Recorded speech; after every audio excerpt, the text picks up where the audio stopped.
हाथावा में बांधी शिव गुरु के कंगनवा, यहाँ रे गुरु के कंगनवा। बोलिया बोलाए शिशिया हर हर महादेव, बोलिया बोलाए शिशिया हर हर महादेव।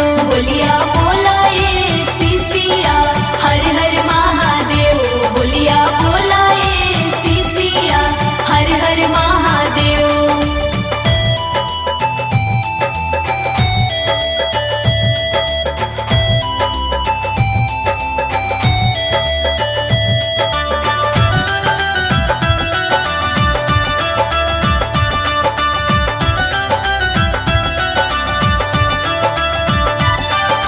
ससुरा में